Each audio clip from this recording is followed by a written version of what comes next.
Hello, we're back. Welcome to All of the Day. All three of us are here. Derek, Setzer, and Cheston. Say hello, gentlemen. Howdy.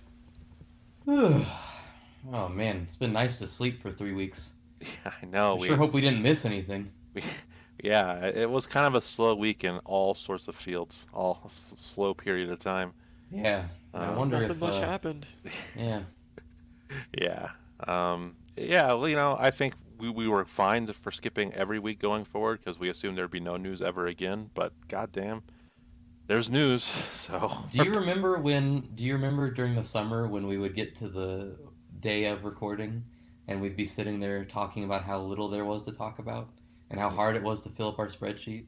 yes, well, that Yeah, wasn't a man. on top of having to catch up on things, there really wasn't a shortage of stuff that's relevant too. So it's just it's a busy time, um, Ugh.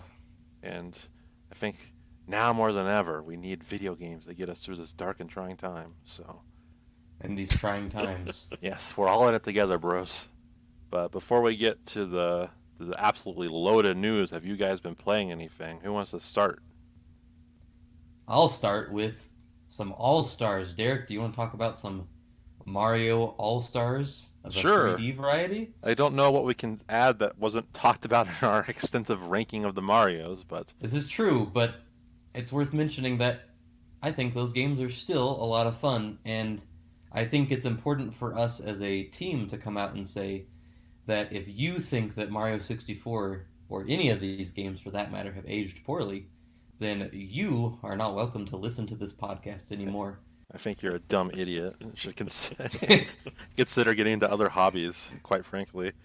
Yeah, I But think, will I grant you that Mario 64's camera leaves something to be desired? Yes. that's bad. Of course, it was one of the first 3D cameras, so I give it a little bit of benefit of the doubt.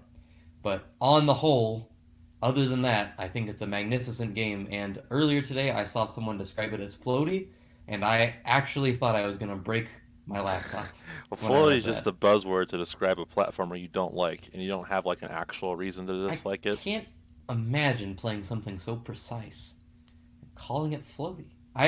Within minutes of starting that game, I was zipping around like it was 1996 again, or whenever it was that we got a 64. And it was just like, I didn't miss a step. It was like we talked about Tony Hawk the other day. So I was really flabbergasted, and it kind of led me to this conclusion. I'm going to see what you all think. I think people are bad at video games now. What do I you think think? I think you are Yeah, correct. yeah, I I can I see that. think I've seen a lot of people like complaining about certain missions. For example, earlier today I read somebody talking about Snowman's Big Head, which is a frustrating mission where you are trying to hide behind a penguin while a snowman blows you off a bridge. It's mostly just frustrating because you have to keep getting back up to the snowman every time you get blown off. But I also saw people complaining about another mission in the same stage where you simply just jump and kick a giant bully off of an ice platform. People And are they were complaining saying, about that.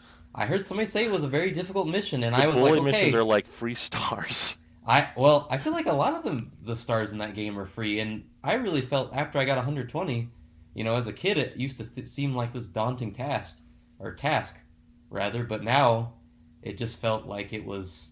I don't know. I can't imagine playing it and not getting 120 stars. So I guess in summation, get good.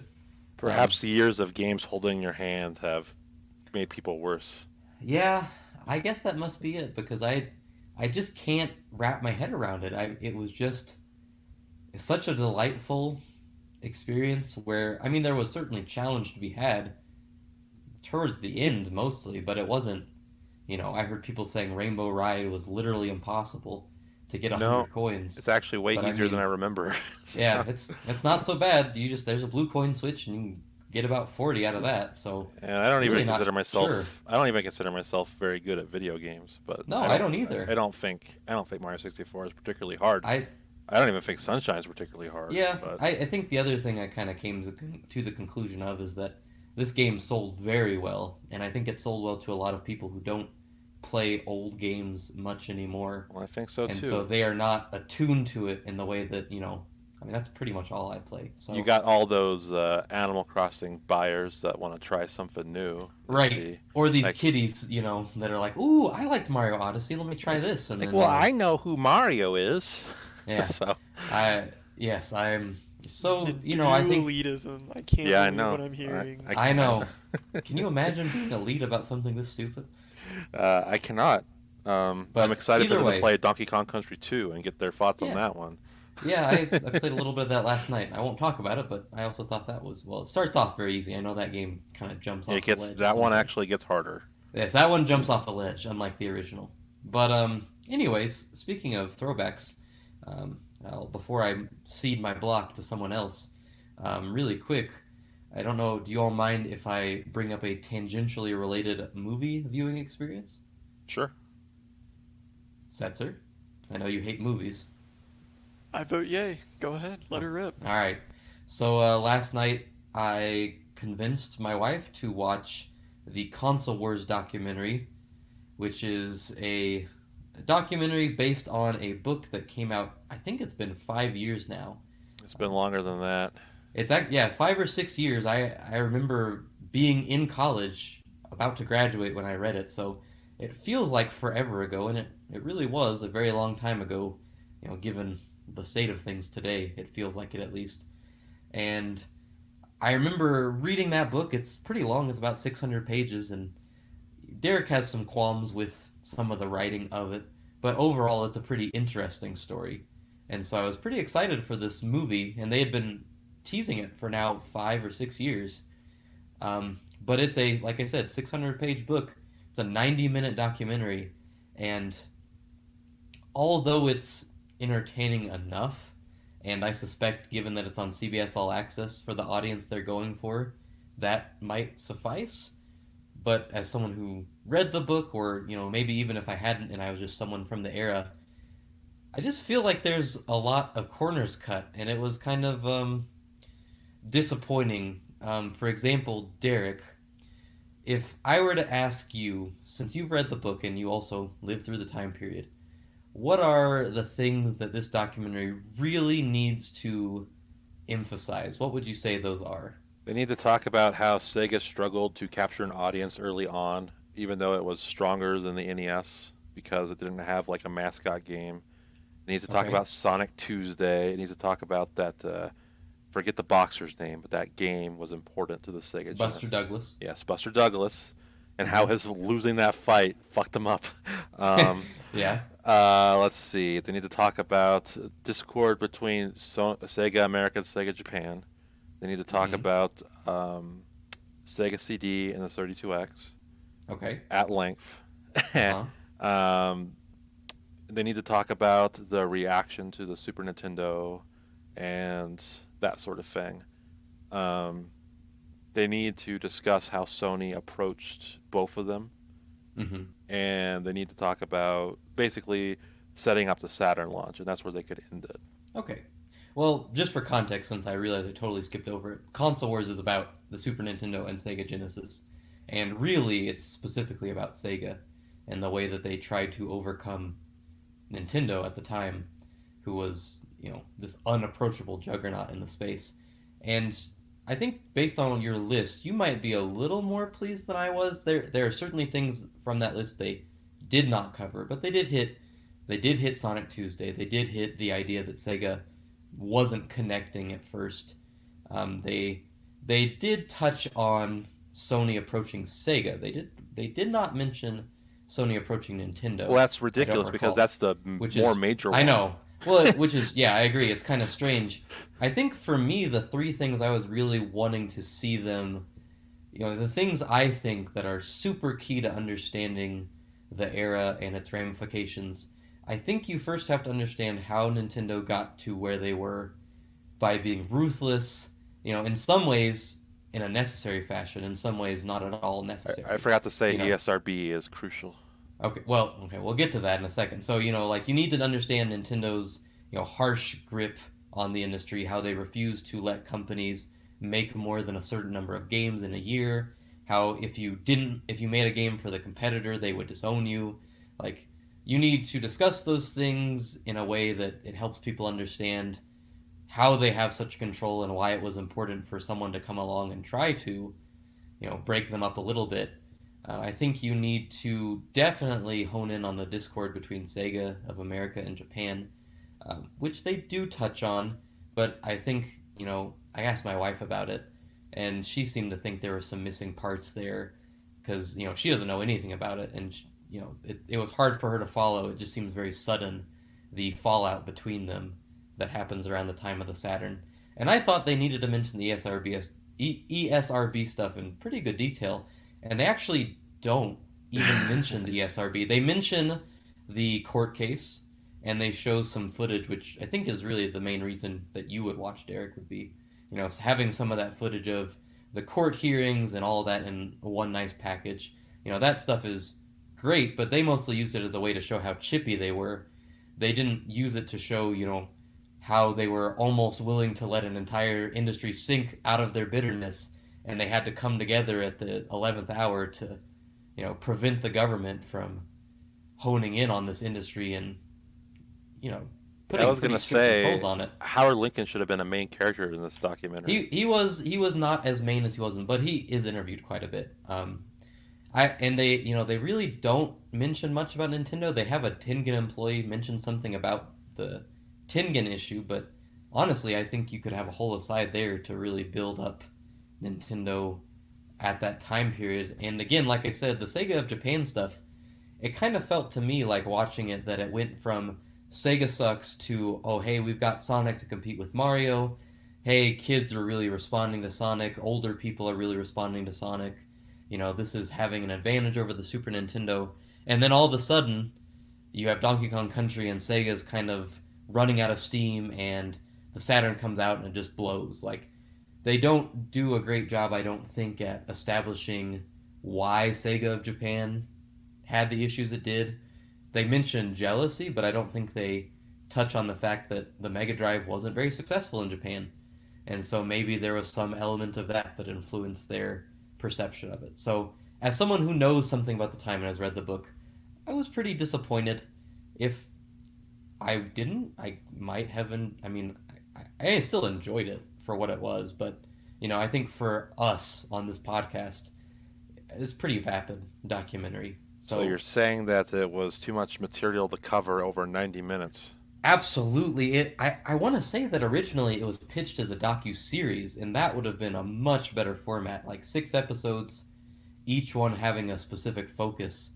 I think would have really filled in the gaps more because, like I said, Do you remember when they had that O.J. Simpson series? yes, absolutely. They should have Yeah, did it the like six. that. It was very long on ESPN. Yes, They should have did it like that. they absolutely, and they don't And even have mention Buster Seth Douglas. Rogen play Howard Lincoln. No, thankfully there was no acting. It was all real people. And yeah, I was really, I'm glad you mentioned Buster Douglas because it really bummed me out the way that they didn't really mention that Sega was just filthy with celebrity endorsements, but they were like they were willing to get anybody they could, and they would glom onto any like current hotness. They showed them using Jonathan Taylor Thomas, which was funny, but they didn't show them they didn't show Buster Douglas, and that's a really funny anecdote because it shows how plucky Sega was and how often like the football was pulled out from them. Well, Using they were trying to Charlie get ahead Brown of parlance. the curve because he was supposed to be like the next big thing. He just All got right, and then he got his got he got slaughtered. drubbed. He got drubbed immediately afterwards, and before the game came out, and then they had to peddle this product with this loser on the box. It ruled. So I think I think it's disappointing. I think my wife did enjoy it, so maybe if you just want to expose a more casual person to this story, it's a good story. Maybe it's worthwhile, but if you're looking for insight that you wouldn't get on YouTube even, you're probably looking in the wrong place. Now we need Setzer's review of Indie Game the movie. I'll let you know as soon as I watch it. Yeah. I have. don't have any furniture in my living room right now, so no TV for me. Ah, I see. So no hot Phil Fish takes in 2020. What a shame. He's a very David Lynchian in his refusal to watch movies on his phone. Setzer, I know that you said your living room is mostly vacant, but have you played anything recently? Yeah, I was able to set my PC up on a card table because I'm doing work from home now, like most people, I think. Continuing to play Vermintide, having a lot of fun with that still. It's a really brilliant game. Starting to see a couple cracks, starting to see a couple things that really annoy me. the game is kind of like Diablo, right? Where you Yeah. have you're getting items, random items. They have random stats on them, random percentages, random perks. They have an item level, much like World of Warcraft, right? What frustrates me about that is so many of your stats, your damage, stuff like that, scales off of your item power levels. So there's this pressure to use higher power level items, even if you don't like them. The weapons in this game, they play very differently if you've got like a great sword, versus like a flail or something, right? Mm-hmm. So if you're really into the flail and you get a great sword that's 10 item levels higher, there's obvious pressure to use that weapon that you don't like, and maybe use items with stats on them that you don't like because they raise your power level. That to me is just so tedious. Praying to RNG that you get the right combination of the item type, the power level, the stats, the stat percentages, the perks. It's just so tiresome to me. So I've kind of had to step back and just appreciate the core gameplay for what it is, and not let myself get caught up in those kinds of loot grind RNG mechanics. I've also been playing Super Hot Mind Controlled Elite. I beat that in about 3 sittings, and I can't remember the last time I was so conflicted on whether or not I like a game.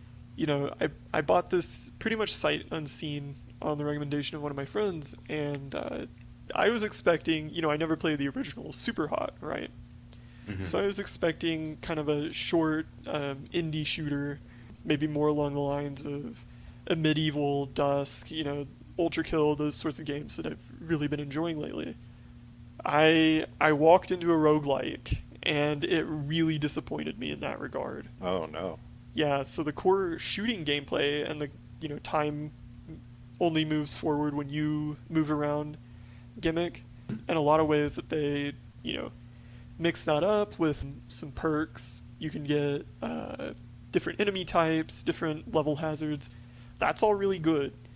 What is not good is if you want to have fun playing this game, you're going to get these special abilities called cores, right? Mm-hmm. And this means, via that you only have 2 hits. Now, in any given mission, you're unlikely to take damage twice, so, not a big deal, right? The problem is, this game expects you to complete, 10 missions in a row without getting Mm-hmm. hit twice. And if you die, you have to start all over again. That's Yeah, some old school that doesn't difficulty right sound there. great. Doesn't sound great. So, Yeah, so this is a roguelike? yeah. Huh. Basically. Okay. That's So, not what I was expecting. Yeah, me yeah, either. I think think of your it like, friend gave you a bad recommendation. well, I will say that I enjoyed most of the game. I think it took me 8 hours to beat this game, and if you had asked me my thoughts about it on hour 6 maybe, I would have Mm-hmm. said I love this game. I'm having a great time with this game. I can't wait to play more. I really want to see what's next. If you asked me at the 6 hour and 1 minute mark, I would say, I'm really not enjoying this game anymore at all. Because Mm. think of it like, let me put this in terms you might understand. Super Mario World, I think it is. That's the The SNES hell one, does right? that mean? That Where is you a move it on SNES that one. map. Yes. Yes. Yeah, it's like that. It's like that. You have the world map, and each of those little nodes, those little Mhm. Mario levels, that is what Superhot calls a node. And a node is a collection of 4 plus randomly generated missions that you have to do. And each Mhm. mission is pretty easy, but when the node asks you to do 10 in a row, and if you die, you have to start all over on that node, you could be losing 20 plus minutes of gameplay with Mhm. nothing to show for it, and you just have to go back and pray that RNG doesn't screw you over. There were times where, it's all randomly generated. It's a random map, random obstacles in that map, random enemy placement, random enemy spawns, random Mhm. weapons, all that good stuff. You'll spawn in, and there's 3 guys with shotguns just staring at you, ready to just screw you the instant you start. Yeah. So if that's the 10th map in your run, right? You're just screwed. You know. Oof. It sounds like to me that you would like the actual original Super Hot, because that's what I have played, and that is not a roguelike. And, you know, your whole thing you're mentioning is that you have those two hits that you have across 10 or so courses, Mhm. and that game is much more, you load a map. Yes, it is difficult, and you only get one hit, but you do the one map. So you just really learn that little section. It's basically a puzzle game and a shooter combined, and it has those same base mechanics. So yeah, it seems like your friend should have recommended you that Super Hot, because Well, that's pretty great. I feel like if you're gonna play a roguelike, you have to know you're playing a roguelike beforehand because you Absolutely. got to be in the right mindset for it. If it's kind of Yeah. sprung on you, I cannot see ever liking it. Well, that's the Person. thing is, there I'm very, very particular about roguelikes. I think Risk of Rain 2 is the only roguelike I've ever really liked. And MCD, I really did like it because when the nodes are short, when it's a smaller collection of levels, you're less Hmm. likely to fail because there's less of like an endurance trial. And when you do fail, you're not set back so much time. But when the nodes get big, it's like, okay, I'm like sitting here tapping my wristwatch, like, all right, let's get the move on. I So, kind of wanna get going. so you're saying keep it simple, stupid. I wouldn't say that, I really enjoy a lot of the variation they throw in. Maybe something more along the lines of keep it not repetitive, stupid. Kinners. I guess in a nutshell, my problem with it and with roguelikes in general is that, it's like one mistake, okay, do the same shit all over again, again and again. And it's like, I've had my fill, you know what I mean?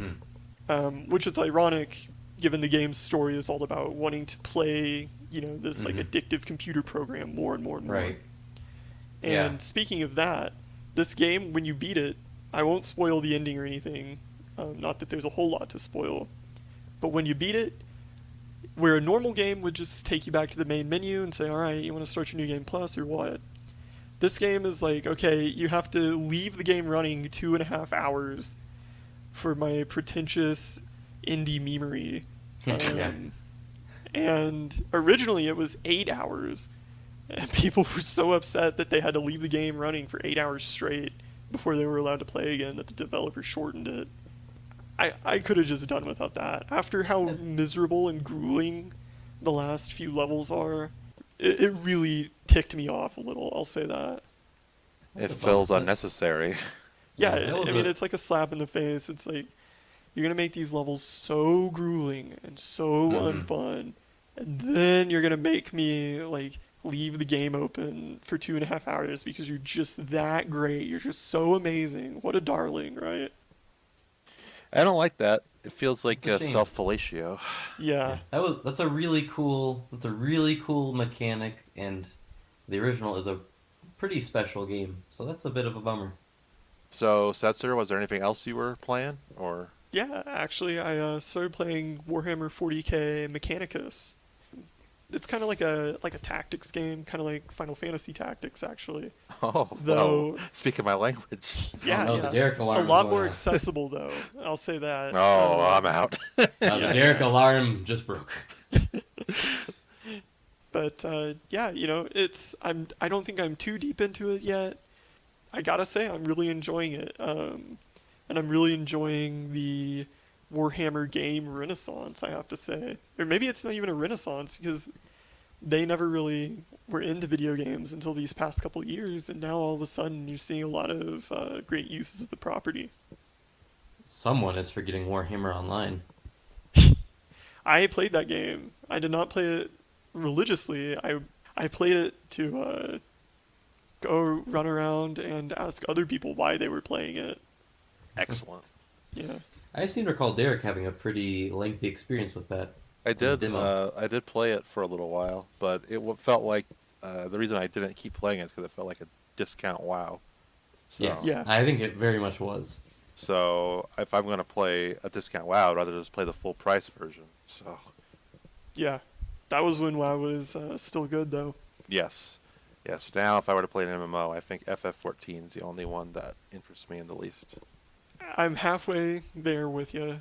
I have to admit the shameful secret. I am kind of interested in Elder Scrolls Online just because it's been so long since I played an Elder Scrolls game. You know, Well, get you in touch I with my hunger for wife, that man. world. She will hook you up with how to level up and all the fun stuff in that game. It's but it seems like it's got a ton of content. So, and you can explore Morrowind. So Oh it's boy. well, Can you hey, explore people have a lot of. Daggerfall? Yeah. Well, no, that game doesn't exist. No one knows what Daggerfall is or Arena. I mean, come on. What are you gonna say? Fallout 1 existed? Come on. Yeah, pretty weird how they started on number 3 with that franchise too. Yeah, but I know it's strange. It's the opposite of Valve. They can't count to three, and okay. Well, for me, as we stated, I've played a lot of those Mario games, so I won't talk anymore about those. I'm also still deep in the JRPG dungeon, so to speak. Oh, please let me out. I finished Trails in the Sky SC and Third since the last time I talked about it, so fun times. Um, on to fan translated stuff now, so off the beaten path. But I will say that Trails in the Sky the Third did something that I haven't seen many games do at all, and it's kind of a weird subject for a video game to broach.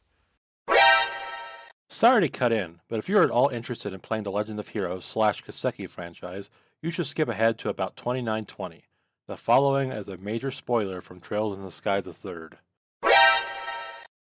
This story point opens with this girl talking to like a group full of people, and they're talking about like how they're the only ones here and how it's dangerous to venture outside this room or whatever. And slowly over time, like some of the kids like die or go away or something, and the main girl in this scenario is asking like one of the people like, where did everyone go? And the other person's like, oh, it's always just been you and me, don't worry about it, just focus on yourself.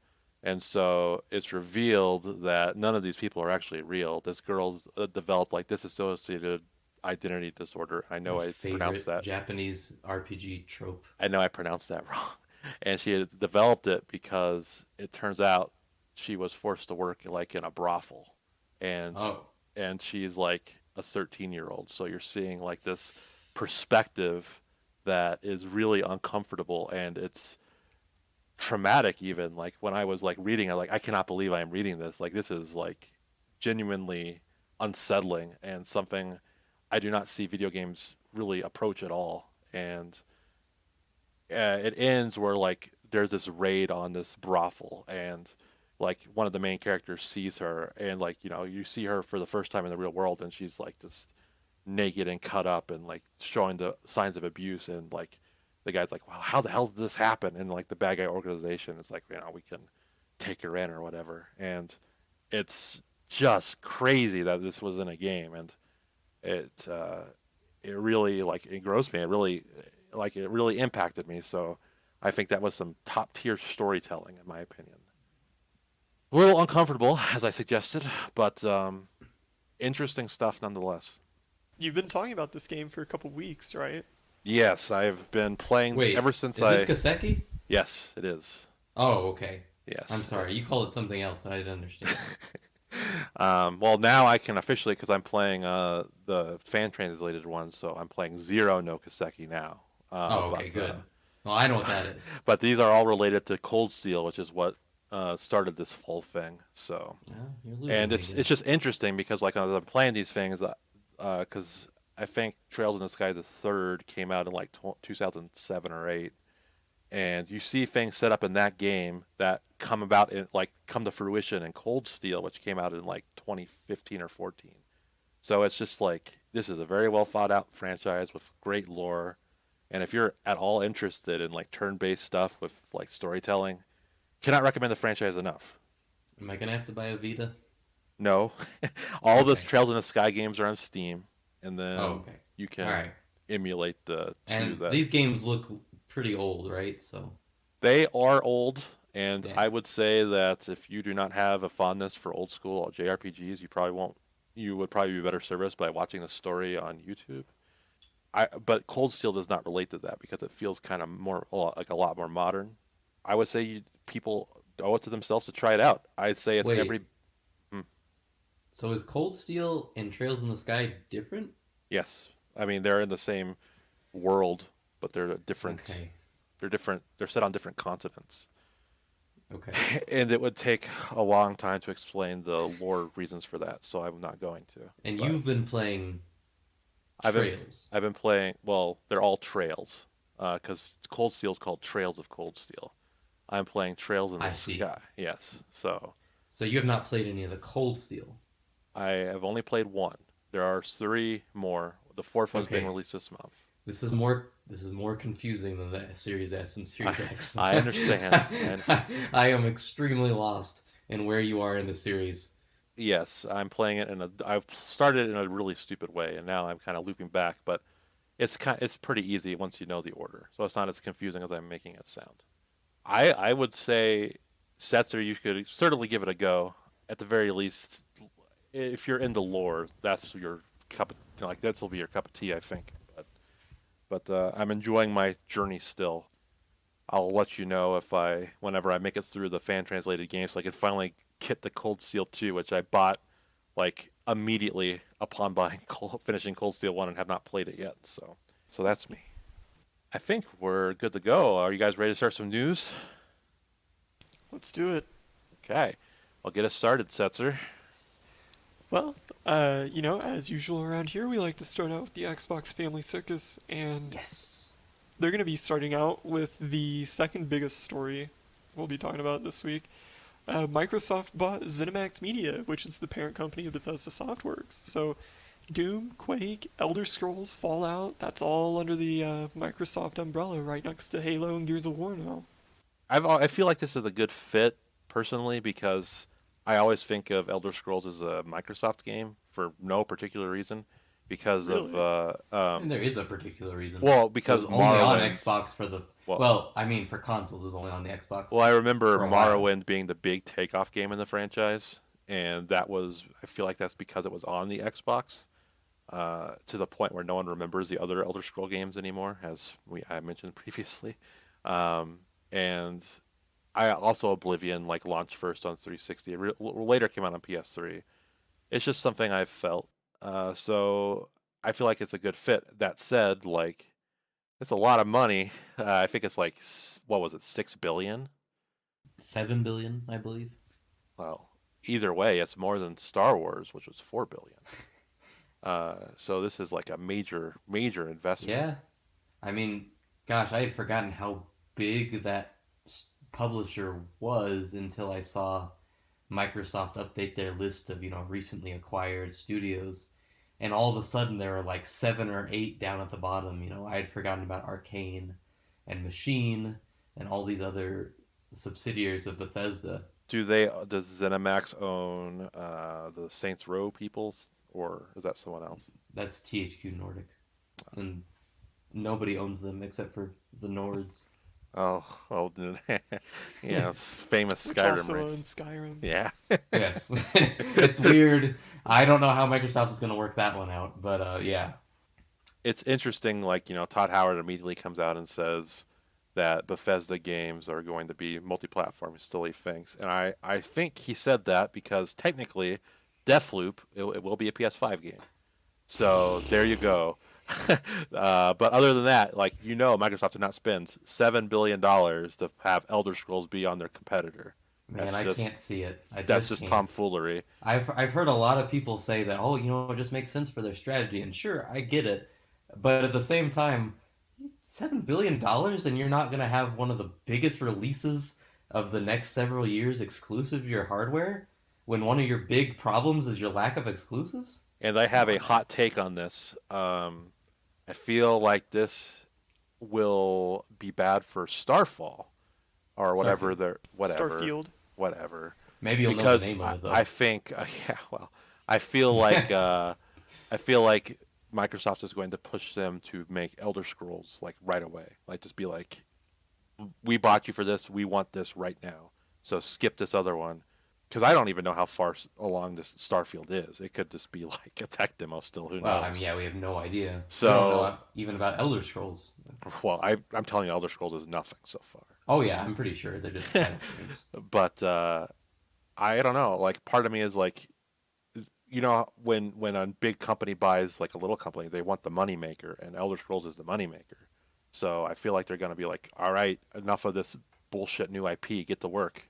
So I don't know. You don't think though that my impression has been that Bethesda has, since Skyrim and Fallout, has become one of those studios that there are people that don't really play that many games, but they do play Bethesda games. And I get the impression Yeah. that those people are pretty excited for Starfield.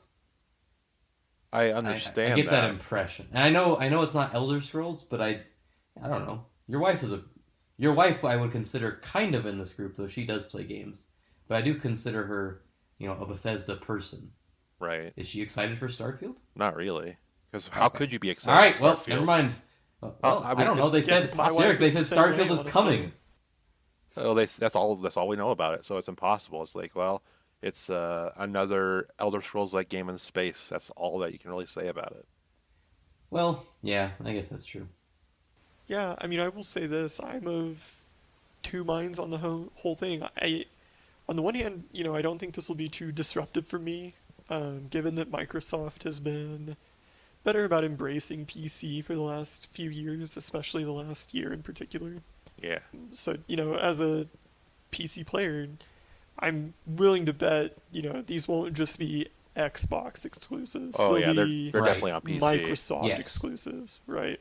If it Yes. comes to that, you're kind of talking about Bethesda creativity, Bethesda IP, but Starfield is the only IP they've come up with in a long time. Right. Bethesda themselves are an Elder Scrolls and Fallout house, and ZeniMax as an umbrella, they just acquire what they want. They just acquire new IP like Doom, that's acquired. Dishonored, they acquired Arcane. So in that regard, I don't think we're seeing much creativity out of Bethesda, regardless. Oh no. Well, Unless you no, want to consider Fallout 76 creative, quote unquote. I mean, it's a But creative way to destroy a franchise. for sure. Well, I guess my theory depends on how far development is on this game. Like if Starfield is, set to release in 2021, which seems laughable to me, but you never know, then I It's suppose they wouldn't do that. But if it's like 3 years off, I get to see them saying, "Let's just cut and run." But it's just Todd in a back room watching Star Wars. I could see that. well, on the other hand, just a couple months ago, Microsoft revealed Avowed coming out of Obsidian, and that's sort of a Oh yeah, yeah. looking to be sort of a Skyrim-esque game in their own fantasy setting from Pillars of Eternity, which I really like. So, I could see them kind of wanting to play the field a little and not let Avowed and Elder Scrolls 6 crowd each other out. hmm Yeah, that's true. But Yeah, we'll see. that's true. I I think it's too I early to be doom and gloom unless, maybe you're a big PlayStation guy, but I don't think we have a big PlayStation guy here, so Well, I did pre-order a PS5, but it's not because I'm a That's uh-oh. PlayStation guy. It's because I feel like the PlayStation 5 is a bigger leap from the PS4 Pros, and the Series X is from the One X. So it's more of a convenience thing. I will say one thing that stood out to me about this acquisition was just recently one of the Xbox marketing execs, Cindy Walker, she gave a statement saying that, quote unquote, we are not reliant on massive exclusive titles to drive console adoption. Our Good players luck. will have thousands of games from 4 generations of Xbox available to play on launch day. So, on the one hand, the right hand over here is buying Bethesda, presumably to crank out some exclusives. The left hand is saying, well, we don't really need exclusives. Well, to be fair, they did say 2020. They did not say for launch. Like, we don't need them for. Mm, we'll Uh, see. we'll see. I know, but they did say we don't need them for launch. And honestly, of the two consoles, the Series X has impressed me more because of its crazy backwards compatible stuff I've seen, like on Digital Foundry. Like it seems to like be boosting old games quite a bit. So I could see where they're coming from, but I feel like the average consumer doesn't give a shit about that. It's more of the Yeah. enthusiast. If So, I was working for Microsoft in the year 2020 and my competitor was thumping their chest about exclusives and I looked at my launch lineup and said, oh nuts, I also would say that we're not relying on exclusives to that's drive our true. business. I mean, yeah, because I I mean, can't blame them for saying it. I Yeah, say get where what they're coming it from, reminds me a but lot of the Marvel vs. Capcom Infinite thing. Do you remember that? oh, don't I It was like bring you remember my it. don't game like up in fighters, you these like halls. functions or something Oh, like that. that made me Yeah. so mad. Yeah, I remember it. It felt like they were talking directly to Derek and The, spitting in his they face. were like, you don't really want to play as Magneto. You want to play as the functions of Magneto. Play That's as not Captain true. Marvel instead. I get what they're saying, but that's bullshit. I don't that no, that doesn't make sense. It I does get make what the sense. I get what the Microsoft person is saying. That I understand their position probably blows, but the Capcom thing They're that's saying you like how someone plays. You don't really like how they. that's that's the dumbest thing you could say if The you're making a game called aesthetics. Marvel vs. Capcom. Well, I completely agree with that, but you got to sell it Can you because, imagine Sakurai saying that? well, that game is entirely built around. Well, look, so is Marvel vs. Capcom. Papa Disney said no X-Men, so they had to figure something out to say. Yeah, nice job bringing up Marvel vs. Capcom, Setzer. Yeah, You I know it's should a have sore known spot. better You know to it's a bring up sore Marvel spot. vs. Capcom with Derek in the room. But yeah, I mean, I don't believe them because if you don't aren't relying on exclusives, like I think the Series X is an interesting piece of hardware, as I said, because of the backwards compatibility stuff.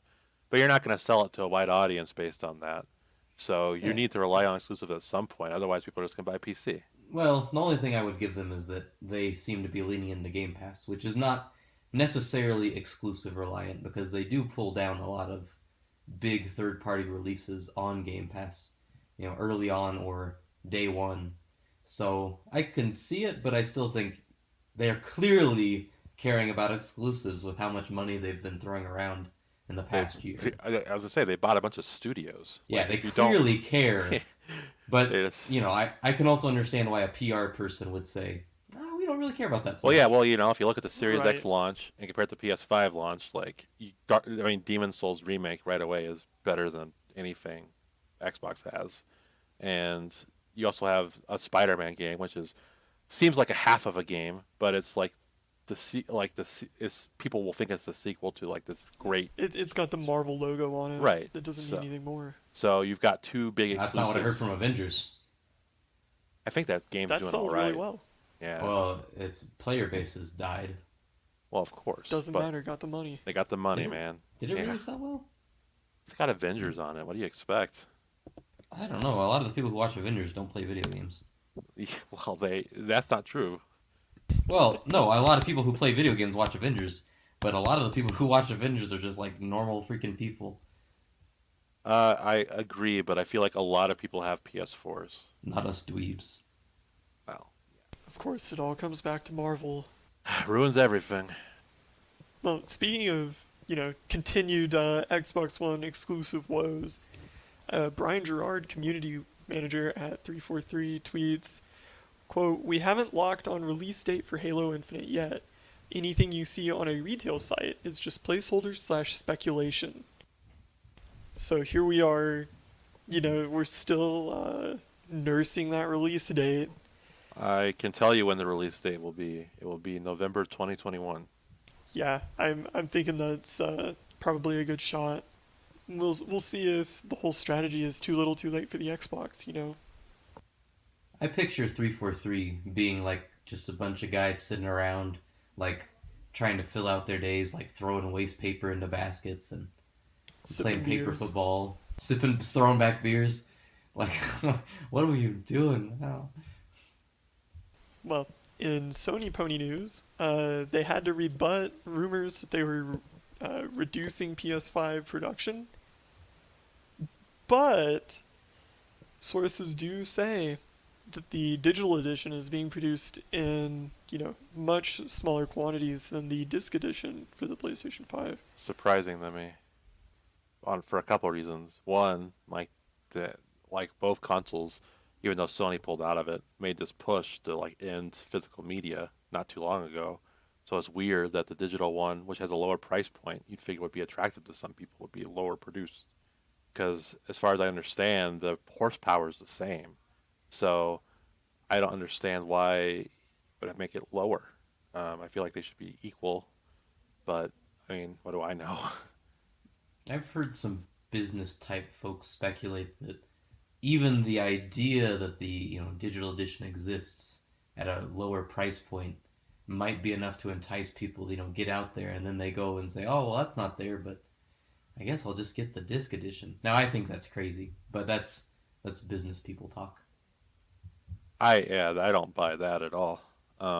But I don't know. Like it doesn't make any sense. I feel like you want to get these consoles into as many hands as possible, and a lot like people are buying the Xbox Series S, and that's like a joke compared to the real version. And this one is just the same one, but without a disk drive. So I don't. It doesn't make any sense to me. Yeah, it seems weird because you think they would want to. I don't know.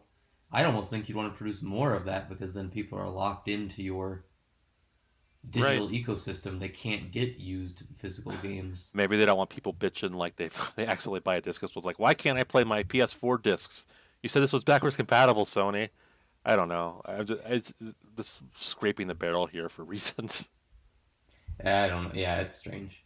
Well, personally, what it maybe is, for a very long time, tech companies across the gamut, not just Microsoft and Sony, but Google, Amazon, Apple, Netflix, leading the charge, have been trying to get rid of physical media, get rid of the idea of you own digital media, and move toward this licensing model. And I think this may be a sort of a tacit recognition that that may be the direction we want to go, but that may not be the direction the consumer is ready to go to.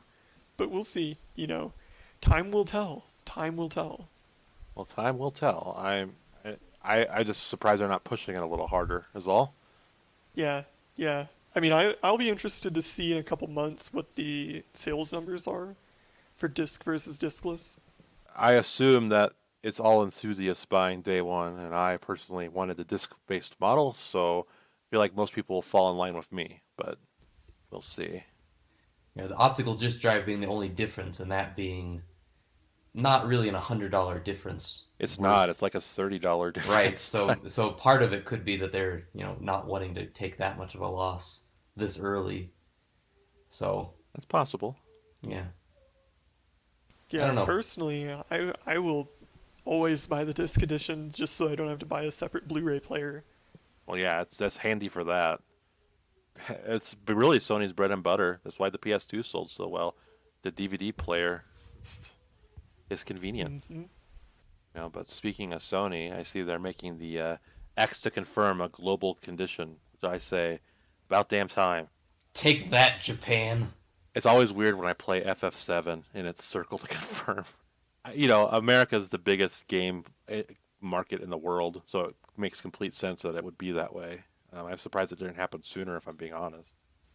It's still weird to me that they would force after 20 some years of using Circle in Japan, they would just all of a sudden say, no, no, it needs to be the same across the board. Well, It you got seems to do it at odd. some point. Yeah. I know, Well, it became, but the first time I remember it being actually a problem was Final Fantasy 15, because in Japan, the button to jump was X and the button to chat with NPCs was circle. hmm, So, but in America, they did not remap jump. So the button to talk was X and the button to jump was also X. So when you try to talk to an NPC, occasionally you would jump, and it was weird. And people would ask, why did they make the game like this? And the answer is because they made it in Japan where circle is confirmed. so, so there you go. Yeah, pushing those it's Japanese out of the funny you game mentioned industry Final even more. Fantasy. We'll be hitting on that a little later. Oh yeah, I'm aware. Exciting times to be a FUF fan like me. Speaking of exciting times for you, Fire Emblem Three Houses got the award for excellence at TGS. Well, it is a fantastic game. I would Excellent, say even. yes, excellent. It got the award for outstanding achievement in the field of excellence. I think Three Houses is probably my favorite Switch game, other than Smash Brothers. It's pretty close. I think it is brilliant. There's there's just not much else to say about it. I think it hit a home run, and it deserves every bit of praise it's gotten. Having played it a little bit, I'm not surprised that it went over very well in Japan. Well, what does that mean? I don't think I need to say anything else. I think that speaks for itself. Um, There's not many games I've played that just more immediately go, yep, this is probably really big in Japan. well, yeah, well, it's great. I don't know what you It's want. set in a school with teenagers, anime teenagers, Hmm. that you can, have conversations with of a somewhat romantic but, somewhat professional variety. Just kind of sounds like an anime. Well, it seems like to me what made Three Houses so good was that it took what Fire Emblem Awakening did for the 3DS and built on it. Whereas I feel like Fire Emblem Fates, which was the follow up, kind of just it's like, oh, shit, let's make Awakening again, but like, I don't know, different. Make it Pokemon Red and Blue. And this one just feels like an expansion of the world, and I love it. This is a Fire Emblem game that even the old school whiny fans that hate Awakening and Fates could get behind. So I dig it.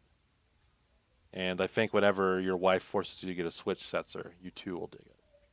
As soon as they jump on that Switch HD, we're ready to go. I would say next year, Yeah, and yeah. part of me thinks it will be like March of next year, but we will see. Because I don't know if you remember this, but the Switch release date was revealed. The original one was revealed around this time of 2014 or whatever. I don't remember what 2016, and it came out in March. 2016. So Yeah.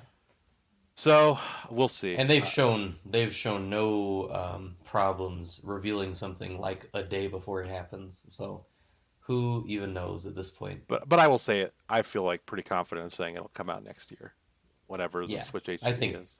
that seems very likely. Time will tell. So you'll be able to play this game. Maybe get a Game of the Year one with the DLC. You'll be good to go. Does Nintendo do Game of the Year stuff? No, I was they under the don't. impression they, yeah, They do not. yeah, they that's what I Yeah. thought. they consider the they I don't they do a good job of maintaining the value of their stuff by never discounting it. People are like, well, this game's worth $60 because it never goes down in price. So I guess I'll buy Breath of the Wild for $60. Nintendo. Well, speaking of new Nintendo hardware, sad news for you, Mhm. Cheston. The 3DS Oh, has been discontinued. oh yeah, About they're damn still making time. those, huh? Yeah, I remember. Yeah, they do have 2DSs at the store. Remember when you bought that launch 3DS in high school? Absolutely, yeah. I will never forget you trying to convince us that it was very cool. Well, to be fair, it was actually, I think that is the only thing I have ever bought on launch day. So I had some For of good those, reason. yes. Well, Obviously. not everyone's dumb like me. I had so I had those launch day goggles, and I remember putting it on for the first time and, being kind of taken aback because I was playing Street Fighter 4, the only launch game that had was of any interest to me. You aren't And interested in Pilot Wings Resort No, but or seeing that game, no, I was not interested in or Steel Steel Diver. Diver? Okay, good. Really? Are you gonna try and go back to back with me on Nintendo launch games? Yes, I was not there for Steel Diver. I didn't care.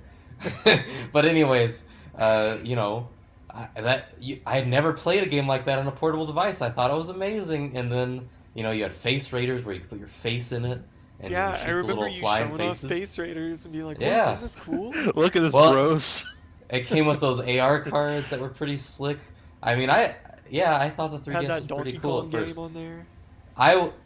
Hey, everybody came around on the 3DS. I was ahead of my time. You know why they came around on 3DS, right? It's because it got games. It started with nothing. I mean, I got it pretty early too. You did, not as I did. I got it because Ocarina of Time 3D, and I was like, oh, I gotta get it. Even still at that point, there was nothing to play on it. I think my first two games were that and Dead or Alive Dimensions or something, which is just a bad DOA mobile game. So I am sad about. I mean, obviously it's overdue. hey, It's you been three. you gave Metal Gear Solid 3DS a perfect score. No, I didn't. Oh, I you did did not. not? Oh, No. damn! It was I thought not I a got perfect you. game. That game had a lot of performance issues, and even I could see them, so they must have been bad. Um, no, I feel sad about the 3DS because even though it's 3 years overdue for dying, I remember when it was about to go and when the Wii U was about to die at the same time. There was at least a small part of me that was like, I'm gonna miss two screen games just a little bit. Every once in a while, for the most part, it was a nuisance. But every once in a while, you'd play a game and go, two screens is really cool when it works. And so you're never gonna see that again. And The end of an era. It is. It was a fun device. I quite liked the new 3DS model. I thought that was an excellent revision. I think that was one of the best things Nintendo's ever made. And I think by the end of its time, the 3DS had some pretty cool first-party games. So, It did. And in fact, it had them too long because it continued to have them even after the Switch came out. Because I still haven't played WarioWare Gold or some of these other games. I do have a 3DS again though, so I might get into there. But Courtesy of a certain someone. yes, thank you for your 3DS.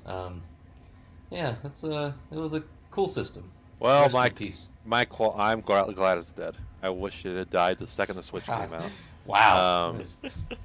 I think Had a sentimental piece, and you're here to stomp on it. the Break 3DS it was at the hinges. it was a good system for its time, but that time is over. I really wish the Switch was backwards compatible, so I would have no reason to ever touch my 3DS again. Because when I play the 3DS now, I can't help but notice how just low resolution and ugly everything is. Like the Switch is eclipsed in every way. I just have no interest in the 3DS anymore. There's a lot of great games on it, but I don't really want to play Fire Emblem Awakening or Mario's 3D Lands, which I wouldn't want to play anyway. But I don't want to play those because it just looks weird. It's like, why am I? This is a sign of how much you've changed as a person who plays games, because you are the only person in the world that I know who only ever had an original DS. Why upgrade? You never I had had a one. DS Lite. You never, but you never upgraded. You never Oh. upgraded. You only had the OG DS. And so the idea that you started to care so much about aesthetics continues to bother. You never had an SP. It's you just not- had the regular Game Boy Advance. Look, this is not an aesthetics. It's not purely aesthetics. It's a new console that does everything the old console does. I know.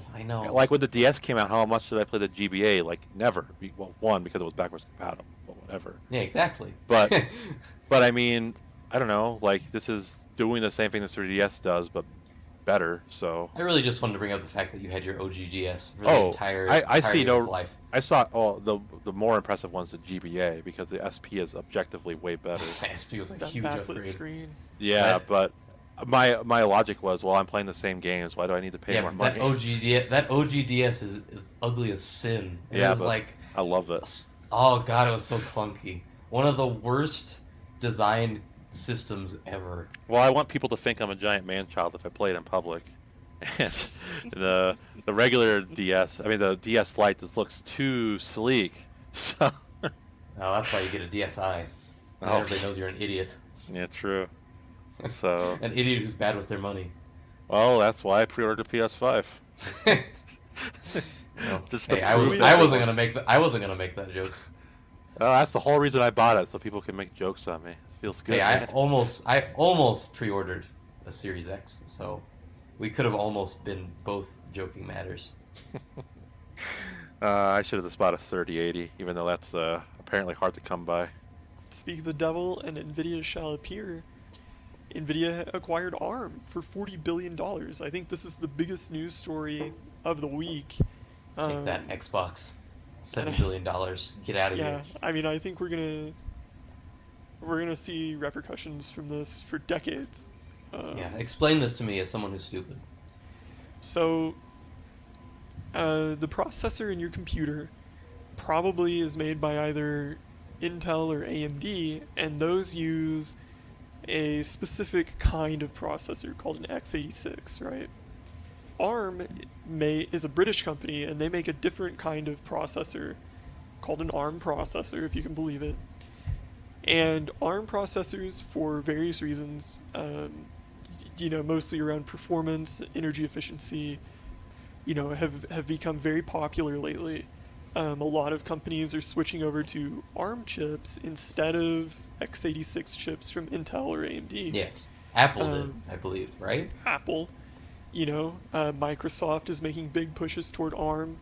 So a lot of that growth for ARM has been driven by the fact that they're kind of an independent underdog. They're more willing to collaborate with manufacturers than collaborate with some of these bigger players, big OS players like Microsoft and Apple. But suffice it to say, ARM is kind of the up and comer for computing in general. And if you read NVIDIA's announcements about this, they really frame it as we're, NVIDIA, of course, makes these incredibly powerful GPUs, very innovative GPU hardware. That's used a lot in AI. And they're kind of framing this ARM acquisition as, ARM is the missing piece of the AI puzzle. And now that we're together in one big family, we can really push the boundaries of AI. Obviously, I think that might be a little bit of political palaver in a time where big tech companies are increasingly eyed for breakup and antitrust. But time will tell. This is basically the world's largest GPU maker just acquired a company with the potential to be the world's largest CPU maker, or at least that holds the purse strings for next generation CPUs. So we'll see. It's going to be wild. For video games, a lot of hardware relies on NVIDIA or ARM technology now. So we'll see where it goes. Well, it can certainly make things more efficient if you're like in the market for a graphics card and your graphics card people are working hand in hand with the CPU people that made your CPUs. So, Well, yeah, there's a cost to that efficiency though, and that is a lot of antitrust concerns. true. Um, so we'll see. I think that if NVIDIA gives ARM the resources, the financial resources they need to exploit their position as the up-and-comer, we'll be living in an ARM future, and NVIDIA is going to profit massively off that. Well, But Nintendo only predicted time will that tell. future. Yeah. That's true. We're all gonna have springy hands in 5 years. Right. I'll use that springy hand to punch you in the face from a social distance. Of course, 6 feet away or more. I'm really excited about ARM for various reasons. So to see them acquired by NVIDIA is kind of an alarm bell for me, because I'm worried that the ARM momentum may be tampered with. But that's neither here nor there for video game podcasts. So, in other antitrust concern news, the App Spat was rumored to be going to jury in 2021 until Apple and Epic both agreed, no, we don't want a jury. Don't do that. So it's probably going to be several months at least till we get more news on that front. I don't know. Like, did they just not want a precedent set? I feel like they did this because they didn't want the government to step in and make some ruling that would impact the whole industry. Is the only reason I could think they went to No, a lecture. it's going to trial. It just won't be a jury of Oh, like I see. randomly selected citizens. Oh, so they're like, we can't trust the random citizens to Right. do this. Okay, I got you. Which I think in this case is probably for the best. That's probably, yeah.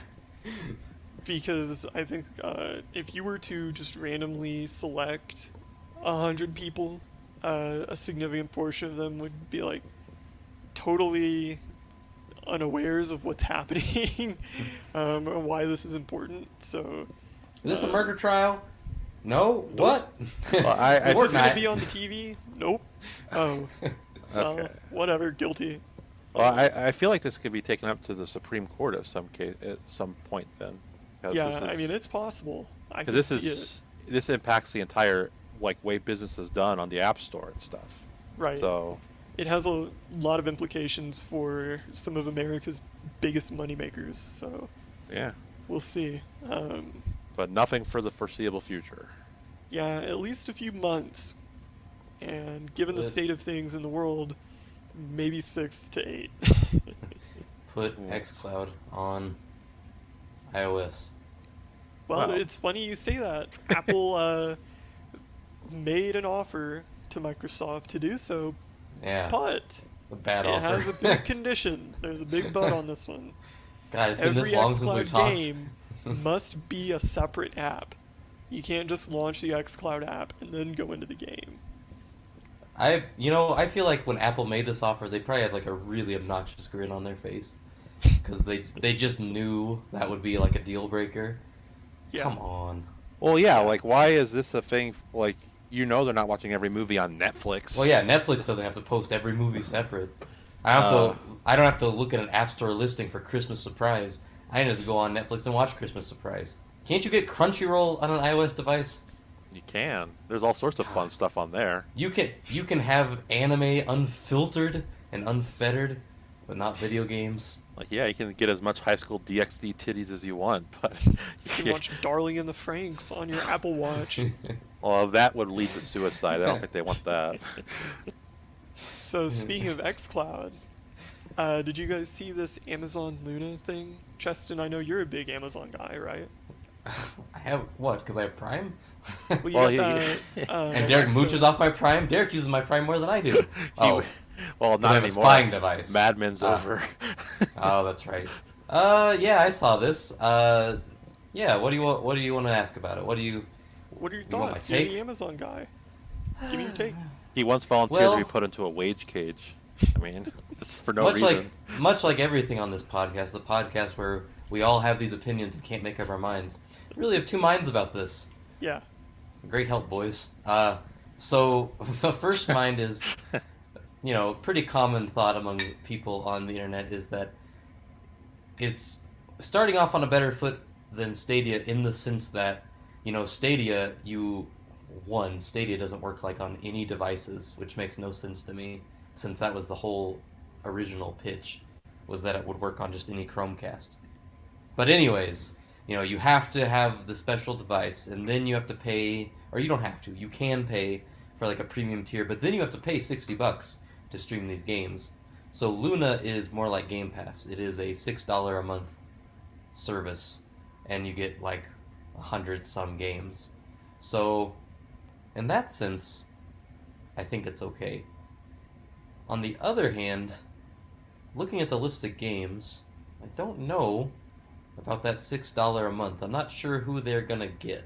Well, it's a bunch of indies, which I think is a good call. Well, it's a lot of indies. And Trails of Cold It's Steels 3, which makes no fucking right, and sense you to have me. a random like Trails of Cold Steel game, which is not gonna lure in people. It kind of reminds me of like, I have Prime. I only have Prime because I order a lot through Amazon. Especially now with baby stuff, a lot of diapers and stuff, and I want the free shipping.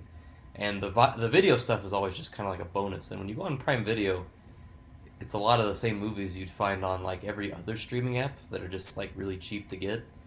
And that's kind of what it felt like when I looked at that list, is like a lot of games that are just easy to get elsewhere. I don't know. Their controller looks like the Pro controller, and the Pro controller is pretty good. Hmm. So it looks, I think it's better than Stadia for whatever that's worth. Not much. No, it's not.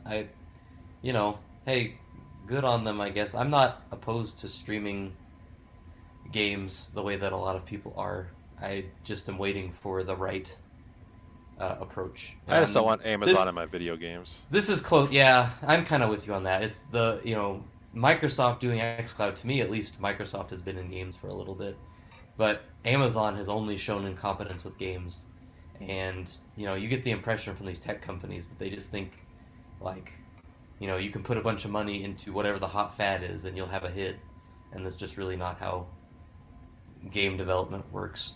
Yeah, I mean, I think that, again, they're all champing at the bit to remove ideas of ownership, to move toward the ability to kind of curate the media you're exposed to, curate the kind of product ecosystem that you live in, lock you into that. So, it's no surprise that Twitch and Amazon Video are kind of coming together to create this video streaming thing, or game streaming rather. Personally, I didn't care about Stadia. I don't care about xCloud, and I don't care about the Luna. You know, I find it so weird that this is like the latest fad that tech companies have latched onto. And don't forget, Sony is in on this too. This is and pretty much every major player except for Nintendo has some piece of this. No, Nintendo does too. They've got the SNES and NES on demand. They don't want to sell you those games anymore. They have the weirdest piece of the pie. But the reason also my they're favorite. Also my favorite. But they don't want to sell you those games anymore. They want that to be a part of the service. So it's the same idea. I mean, that's silly though, because they know that people would buy those games for much more than they're paying for that membership. But that's true. They'll pay for that membership indefinitely. They pay for the games once. You know what I mean? Exactly. I'm in the bag. Every time a new Nintendo system comes out. I'm going to pay $20 every year to play my stupid SNES games. So they got me. Well, I only paid $30 for 3 years, so maybe if you learn to hunt for deals like you were giving me a hard time for about Game Pass. Go to hell. Go to hell. Also, the name Luna's stupid. Yeah, why would you name it after Sailor Moon's cat? I think they could have done a better job with the name, but good on them for stealing the Pro Controller. That's the right controller. It's the best controller. That controller looks pretty good. It's pretty sweet. Yeah, good on them. Take it from your resident Nintendrones. That I mean, controller's great. They live in the same zip code as Nintendo, so they probably just drove down the street and like, you don't live next to a video. Don't we live next to a video game? Hey, look through the get Doug Bowser on the phone. Well, new games over the past couple of weeks. Start off with the big one. Yeah. Final Fantasy 16. Well, that's not Mario 3D All-Stars. Did you watch the trailer? Yes, I did. I watched the conference. I guess it was a Sony conference where this was revealed, and within the first 2 seconds, I knew it was Final Fantasy. To me, the first thing I thought of it was this looks stylistically pretty much like Final Fantasy 14. Like if you had told me this was a FF14 expansion, I would have believed it. That is to say, the game doesn't really look technically impressive, but it also looks like really far along for a game that's just been revealed because it had gameplay, and it seems like this could be even a 2021 game to me. This is just speculation. So I was happy to see it, and I love Final Fantasy, so I'll definitely play it. But from a gameplay perspective, it kind of looked like FF15 because it looked to me the same. I am out. Well, don't count it out just yet. I will. I'm interested to see if I'm correct, but I am excited that they're making a new one. It's being helmed by the director of 14's Recovery, so good for him. Yoshi Well, P. it's that's what I like about Final Fantasy, because I told Cheston when I saw the trailer, I immediately knew Nomura had nothing to do with the game because it doesn't. These do not look like Nomura characters To at be all. fair, Amen. everybody would know. Everybody can tell a Nomura game. Well, yes, from, but like, a million miles. But you away. have these directors with like legitimate styles and stuff. Even like in a game with a franchise with as many games as Final Fantasy, Yes. you have people with unique styles, which I appreciate. Yeah, I mean, I'll say that the tone of the trailer, like there are some voice actors in there. I swear Ardbert from Final Fantasy 14 is voicing that trailer. The graphics, the music, it's all very, very reminiscent of Final Fantasy 14, which at this point, that can only be a good thing for this franchise. Yeah. I've seen a lot of people give the graphics flack, but personally, I couldn't care less. Yeah, they look fine, and the way I look at it is this game was probably made for PS4, and it's just being bumped up without much work being done. So I mean, Well, Yoshi P actually gave a release saying, we're still working on the graphics. Don't worry about that. We just wanted to get the gameplay done first this time. good. And then we'll work on the graphics, and we'll show you something more impressive later. Oh, I mean, yeah, I don't really care. I mean, if the game is good, is what I care about. Right. Speaking of the game being good, aka not like 15, this has the combat director from DMC5 working on it. Hell yeah. Yeah. That's a great game. He's in It's charge. a very different gameplay style. So, Yeah. Interesting. It's Yeah. just when I saw the gameplay, like I could swear I saw like combos that were in FF15. So I will wait and see. But that is interesting news because DMC5 has got excellent combat. Well, if you squint during the 60th frame, you'll see in the background somebody using two guns to juggle Oh a yeah, a Tomberry. That's pretty cool. wow. I haven't Yeah, seen that since FF10 2. yeah, yeah. I know. Tonberry or double pistols? Both. No. Yeah, Ryota Suzuki is the battle director for 16, and I guess they poached him from Capcom. Well, that will be interesting. I did not know that. So, Yeah, I Devil May Cry 5 I think was one of my favorite games from last year. So, and I'm an idiot, so I'm going to buy the special edition on the PS5. I'm excited. This is good news. yeah, all the stars are aligned. Yes, we'll They've got the see. dream team on this one to save this franchise, so I'm rooting for them. They'll be called Final Fantasy 13-4 when it's all done. He's back. He's Toriyama is back with lightning. back in lightning form. Speaking of legendary Japanese game franchises, Monster Hunter Rise coming to the Switch. What do you think? I saw the trailer and I saw that there's a dog companion. So I guess you got palicos, which are cat men, and dogs now. So that's kind of cool. But it looks a little more action packed than I was expecting. You know, I think of Monster Hunter as kind of like a slow and steady. You got to think about your actions, and to me, this looked like a little faster. Am I crazy? You know, I think it's in a weird place. It's aesthetically, a lot like the older Monster Hunter games before World, but mechanically, it seems to take a lot from the later pre-World games like Double Cross, where it's a lot flashier, and then it has new mechanics like this, grappling hook thing, Yes. laser grappling hook that grapples to the air. Yeah, that's what made me basically. think it was more action packed. That grappling Yeah. hook.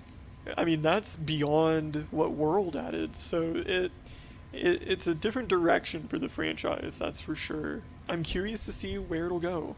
Did they I give don't a know if I'm release date? sold on it, but March Um, 26th.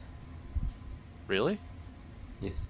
Oh, because I was gonna say that's your release date for the Switch Pro. Yeah, But right. That's a lot of people are saying that it all lines up around that. maybe they'll have a bundle.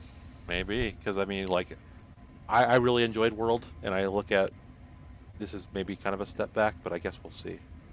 That's pretty much how I feel about it too. I'm worried they'll take some of the things I was glad they got rid of in World and bring them back, and maybe they'll keep some of the things I don't like about World in this one. So I guess we'll just have to see how it shakes out.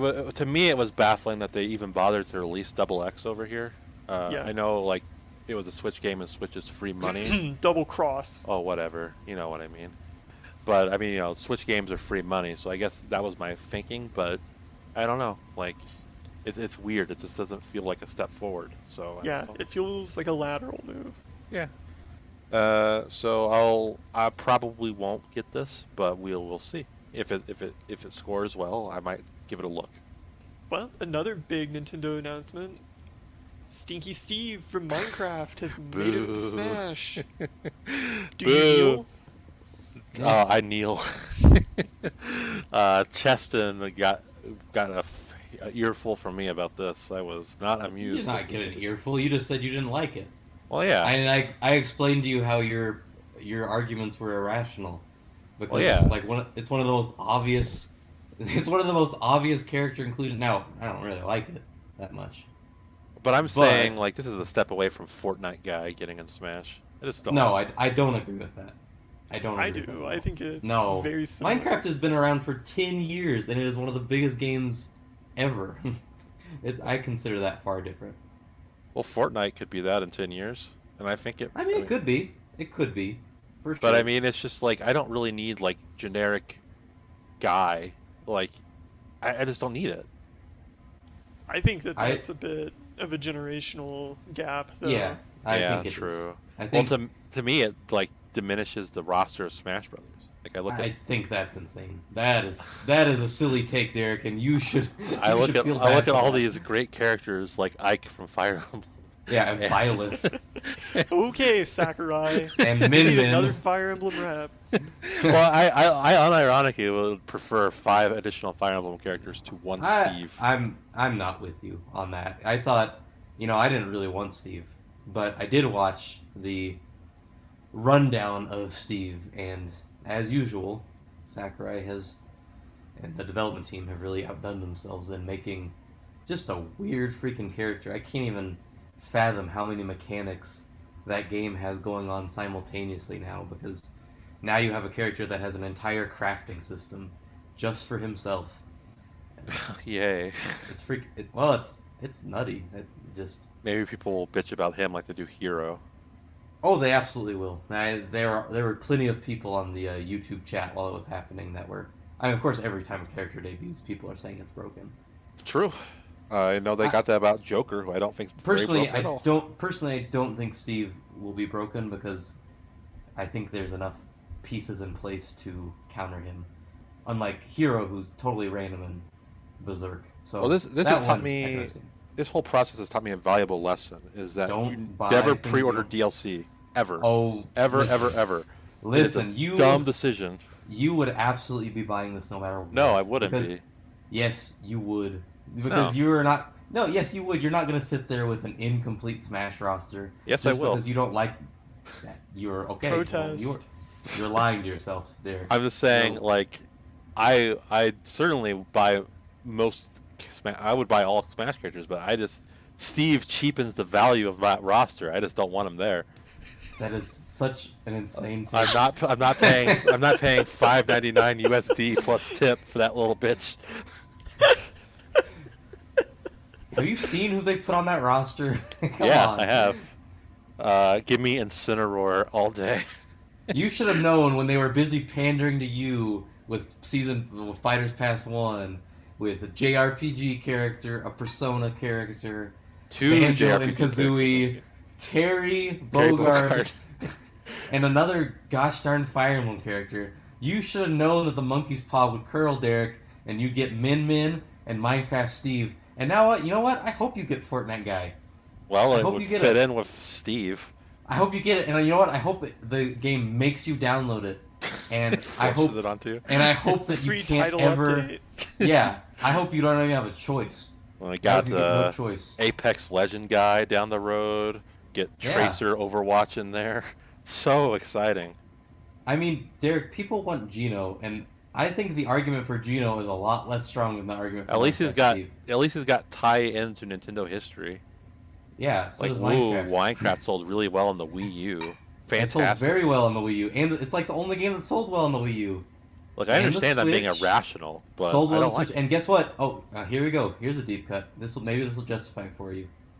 Here we go. Okay. Minecraft, one of the only new 3DS exclusive games. Wow. Does well, that do anything for you? well, Would it make you if- feel better if Minecraft Steve was like on an e-reader card? well, I Would guess that if do it for you? Shulk made it in Smash Brothers, given that Yeah, he's right. the other new 3DS game. Yeah, and Bayonetta. Wow. Well, that's all turned around. Yeah, that's right. Cool characters, and Yeah. You know what? Now every time I play Smash Brothers, I'm only gonna choose Steve. that's fine. It's like when I played PlayStation All Stars and I chose Dante from the new Devil May Cry, and made sure it was shirtless Dante, just to annoy everyone Would else. you have rather had Evil Cole in Smash Brothers? Yes, unironically, because at least it's Wow. a Sony versus Nintendo versus Sega combination you could have. And if Hey, you're man, gonna put this a was Sony character, a Sony associated character, you put Crash This was Bandicoot. the in. deal you made with the devil, asking for Banjo and Smash Brothers, Derek. All right. Well, I would take Banjo out if it meant taking Steve out. You take that Now back. that's based. You take it back. if I must suffer, everyone must suffer. I'm gonna get my spring arms back out and punch you right in the face. I deserve it. Let's You be do. real. This is so ridiculous. They should add Echo the Dolphin next. Oh yeah, why not? Vector Man, let's do it. Yeah, you know what? I Or, didn't The even. Time Detective. Altered Beast guy. Gex. Oh hell yeah, he could be like wearing the Stone Cold Steve Austin gear. Tetris Block, Gex, Croc. Iggy from Iggy's Sticky Croc. Balls. It's Uh, Iggy's Forgot Wrecking about Balls. Crocino. No, it's Iggy's Sticky Balls, isn't it? No, no, Wrecking Balls. Iggy Sticky Balls is a rated AO game. Oh no. You know what? You should just admit that the reason you're salty is because after Nintendo was done just stabbing you repeatedly in the chest while debuting Minecraft Steve, then they took one big Bushido blade to your backside and revealed that Travis Touchdown is only going to be a Mii costume and not Yeah, an it's actual playable bullshit. character. And Travis Touchdown they would have been a cool they character to polished have. they polished up their beam katana, turned it sideways, and shoved it right up your candy ass. Well, the only way I would have been angrier is if they had said Doom Guy is a me outfit. Then I would have been like, "Oh fuck, Smash Brothers!" Like, or if they had Ryu Hayabusa, my other long wanted With the character. 8.02 title update, we're gonna remove the fighting game inputs from Ryu and Kin. With our update, we're gonna remove Banjo and Solid Snake. Oh, okay. Well, Per Derek's request, because he said that he'd trade them I to would get rid of Steve. I would trade half the roster to get rid of Steve. If I had it my way, Smash Brothers Ultimate would be a 30-man game. I think we're gonna have to record a separate podcast where we itemize exactly who you would trade to get rid of Steve. All right, I'd be fine with that. Yeah. And then I rank every character that Steve is better than, There's zero. starting with Korin. Nope. Well, first of all, Corn appeals to foot fetishes, which is an untapped market. Yeah, what the hell is even a Ness? Oh, well. Nobody Where it knows. hurts. Nobody knows who that dweeb is. Oh, that's a low blow, mister. They should replace We him with really a Rocket need League blonde car. Ness. Oh, yeah. They should they should replace him with Rocket League car, and then Team Fortress Heavy, and then Winston from Overwatch. Anyways, that took longer than every other story that actually mattered. No kidding. Speaking of games famous for their DLC, the Mass Effect Trilogy remake was delayed because Mass Effect 1 is not up to snuff, or at least that's the scuttlebutt. Personally, I take that as kind of trilogy delayed because best game is not as good as worst games in trilogy. BioWare needs to BioWare harder and ruin one of their best games. Yeah, exactly. Yeah, when I first heard this, I was furious because I replayed the Mass Effect trilogy last year, and my only takeaway was that Mass Effect is bad, except for Mass Effect 1, which is great. And when I saw that they were going to dumb it down to make it like the rest, I was like, well, fuck that. Now, that's all, it's speculative, because they just said it's not up to snuff. Now, I think we're adults here, we can assume that's what they meant. We can Yeah. assume they don't mean just making the load times on the elevator better. Even better. Yeah, I mean, truthfully, they may make the gunplay a little better. I just hope they just don't make the stupid ammo system like they do in 2 and 3. Well, you're not allowed to be mad about the ammo system. I'm not mad I- about it. I'm just saying, like, I think it's an Well, I objectively am. worse. I am. I think that ammo system cheapens the package. Oh, well, if you say so. I would trade every other story mistake to get rid of that ammo system. There are plenty of those. Oh, there are so many. I kind of, when I read this story, my main takeaway was that, you know how BioWare is not really the BioWare of old anymore? Yes. Yeah. Yeah, that's still the case. Because when they're talking about, like, ruining Mass Effect 1, and then they also, like, were talking about how it's not going to include Mass Effect 3's multiplayer because they can't make it a games as a service. And I was sitting there thinking, gosh, That's just so because easy of to alter. the, Like, just because of the games online doesn't mean you have to make it fit that stupid model. You just bring it up to speed. I mean, you just up-res it. because I for don't know. those that don't know, Mass Effect 3 used a very early version of loot boxes, where Yep. it was you paid or you could use in-game currency to get like basically a random sort of 5 items. But I feel like that's extremely easy to work around. You simply are unable to buy those things with real money, and there you go. Just make it all available at the start and call it a But day. this is a BioWare that lacks creativity and lives under an EA bubble and thinks that if it's online, it has to be this way. I actually feel like I'm one of like 2 people in the world that really enjoy Mass Effect 3's multiplayer, and I don't like I did. multiplayer games. There's a lot of people who like it. 'cause- I've seen a lot of people very upset about this. I felt it was a very fun horde mode, and I don't generally like those kind of things, but it was a lot of fun, and if I were to play Mass Effect 3 again for whatever god's forsaken reason, that would be the one of the only things that would make me interested in doing so. We'll see what comes out the other end. This would be like Nintendo making all of the games in the 3D collection more like Sunshine. I like Sunshine. So better. Bet. It's a joke. You're on thin ice here, buddy. Another big release last week, I believe, Genshin Impact. We've talked about this a few times on the podcast. It's actually become the biggest launch for a Chinese-developed game ever, but it is marred by a couple of controversies. I think that this may be a lot of people's first exposure to gacha mechanics, and they are not happy about it. I think a lot of people are surprised by just how much money you're expected to dump into this game to unlock characters. I think that whenever you're exchanging, a known quantity of money, let's say it's like $5 per pull of the gacha machine for a totally unknown result, you don't know what's going to come out of that pull, that's gambling. Simple as. Well, yeah, and I always see people defend it as kids collect baseball cards. The thing is, the part of collecting baseball cards is that's what you're doing. You're collecting the cards. But in these, you need these mechanics to help you beat the game or get further in. So it's a little different. And I'll to go be one fair, step further than that. I'll say that even something as cherished as collecting baseball cards, also bad for kids. You shouldn't be, you're getting them set up for this sort of addictive consumerism pattern. Right. And I don't disagree with that. yeah, I agree.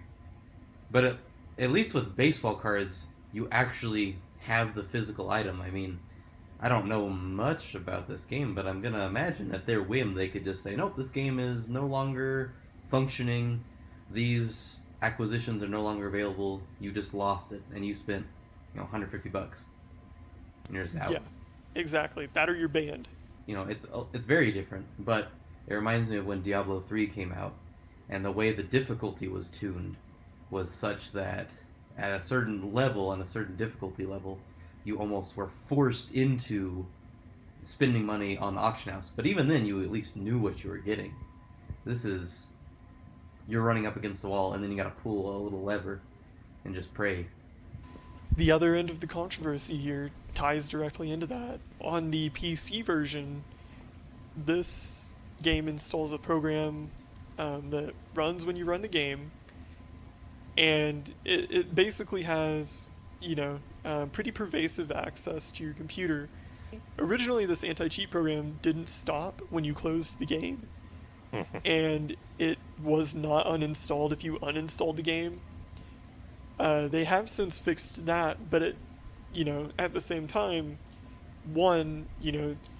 this is a Chinese company, a Chinese-developed program that has very deep, pervasive access to your computer. And, you're basically taking them at their word for what it does or does not do. And this comes at a time where the U.S. government just announced they're going to be probing Chinese-owned game developers with significant Chinese stakeholders like Riot, Epic, presumably others are still to come, for security problems. Hot off the TikTok spat, right? China isn't like America where a private company can just do whatever they want. They are in partnership with the Chinese government.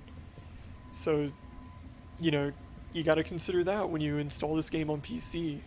And on top of that, this is a single-player game. As far as I know, there's no multiplayer functionality. So, what is the purpose of an anti-cheat software? It's so that you don't cheat their store. Yeah. That's all it is. It's so that you don't unlock characters you want in a multiplayer game without paying the fee. Or in a single-player game, rather, without paying the fee. Such is life in free-to-play lands. Yeah, this is, it made me think of, when you said that, who cares about cheating in a single-player game? I immediately thought of the fact that, Animal Crossing is a game where you can't upload to their cloud, and you can't download for the same reasons. But that's just because Nintendo has a stupid stick up their butt about the purity of the game. that you can't microtransact your way out of it. So it's just, it's disappointing there. It's gross here. Yeah, I mean, in this case, it's solely to protect their revenue stream, and I get it. They need to make money. They've got to make money somehow. It is a free-to-play game, but I think that the whole gotcha system is exploitative. Mm-hmm. I think that this anti-cheat software is it's bad software that exists for a bad reason. And I think a lot of the people defending it have this weird idea about, if I'm going to dump all this money, I need to know that I got the this 5-star character fairly, and my quote unquote investment won't be harmed by people who are playing with this video game character for free. It's just totally ridiculous what consumer culture has become. Yeah. It's this like bizarre late capitalist Protestant work ethic where you have to suffer for a video game, for God's sake. Right. And by God, everybody else better suffer too. Yeah, it's a shame because I heard that this game, it seems like a lot of people actually really like the game itself.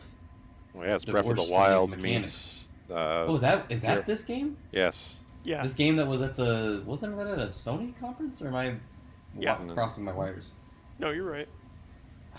Man, that's got all these gotcha mechanics? Yeah. Yeah. Wow. Yeah, so now you're kind of thinking about it. You're kind of thinking, what in Breath of the Wild would be gotcha worthy? Oh no, I Weapons, can easily, see it. Oh, easily. absolutely. Listen, if Nintendo wanted to, stamina meter, rain-proof gloves. Man, they could have you various they could have you at gear their and mercy. weapons. They could Yeah. get a killing off of it. Now, Breath of the Wild probably never been a game more suited to gotcha mechanics if they wanted them. But thankfully, they do not. No, you just get them in the game because that's How games games used to should work. That's how games used to work. I hate video games. Amen. And last but not least, in an era of increasing change, we talked about Microsoft buying Bethesda, new console generation, the rise of streaming games, NVidia buying ARM, all these new gotcha mechanics. We lost one of the good ones this week, lads. Zynga has announced the original Farmville will be shutting down at the end of the year. R.I.P. I know. All those sheeps that you got Wait, sent. wait. Tell me, is Mafia Wars safe? I wouldn't know. You'll have to look that one up. Oh, so sad. All the old know. ladies are just crying. If it wasn't I know. COVID, My mom's it'll be been really this. disappointed. Yeah, our grandma used to be really into Farmville. Yeah, I mean, I think that Farmville is interesting in the way it's so emblematic of that era of the mid-2000s to mid-2010s. For Yeah. sure. I know, look at it the same way as I do like Candy Crush or something. Yeah, Yeah, for sure. I do too. I just can remember vividly those status updates, Or people Somebody's inviting you to play. Farmville. Yeah. Well, So many has- game invitations. As you said, that and Mafia Wars. Those were the big ones I remember. Oh, yeah. Yes. And those games always confused me, so I stayed away. I could never... Well, I don't really like using Facebook, so it never really. The weird social invitation mechanics always put me off. Oh yeah. Like the pyramid scheme type. Well, I gotta get 3 of your friends to do this. Yeah, I mean, I think that that's It's really... like, I have an Xbox for this. I think games like Farmville are where these ideas of psychology and monetization really started to come in and affect video games. And I think that they've raised, they got a lot of people into video games, which is for the better, but they also, indoctrinated a lot of those people into expectations that, games are really about watching ads and paying money, and have allowed those sorts occupying- of mechanics to proliferate. Occupying vacant minutes. Farmville is one of the first like games as a service types of things, wasn't it? Where it's just Yeah, You- and in some sense, it kind of is a precursor to a lot of the live service games we see today. 'cause, yeah, it was all about dumping money in and so you could send Timers. crap to your friends. Oh yeah, and you had the timers that you had to wait, and you could pay to speed those timers up. Oh yes. Well, I'm glad everyone admits those are predatory now, and not back when it mattered. So in 5 years, when they admit that gotcha and loot boxes are predatory, we'll be on to the next Right. thing. Yeah. No, no, no. They have to subsidize. They have to their make money costs. somehow, bro. They gotta increase the price of the games to $70. They just can't afford it. They can't keep the lights on. If you're not buying DLC day one, $49.99, you're literally committing a crime. You're committing murder because the game devs will starve to death on the streets. If you're not pre-ordering DLC, you're a murderer. I've seen people. I don't know how related this is, but I thought of it earlier and I had to mention it. I've seen people who were upset about the existence of the all digital PS4 because they felt like it cheapened their $500 console. Or it was also that they didn't want it to be cheaper than 500, like the normal edition, because then it wouldn't feel as valuable to them. Well, that's a stupid reason for And that. I was like, man, can you imagine being this much like this bought into freaking corporations, like, you know, Warring for your everlasting soul. right, exactly. Like, gosh, can you imagine that? Like, No. What I want is all consoles to cost $1. I don't care about their profits. Amen. no, I do not care about them either. It is I'm not my going- job to make you money. It is your job to make it Yes. money. So I'm not going to go to bat for these companies that do not need me to go to bat for. them. right. So get fucked. I don't. I'm not crying rivers about Sony taking a loss on their consoles for now. No, it's not my problem. I am certain they will make it up on the back end. Have we talked about how funny it was that Sony? Because we talked about how it was just marketing when they said that they really cared about the gap between generations. Have we talked about how funny it is that like every one of their launch games but one is a PS4 game? We have not, but it is humorous. And the one that's not a PS4 game is a PS3 game. Is a PS3 game. Yeah, I love that. And it's not a take away from it. I think those PS4 games look pretty sweet. I'm a big fan of Sackboy, but yeah, that's funny. So that'll do it for this week. You can reach us on email at alltodaypodcast@gmail.com or on Twitter at alltodaypod. This is Derek. Cheston, see you later. And Setzer. Adios. Bye, guys.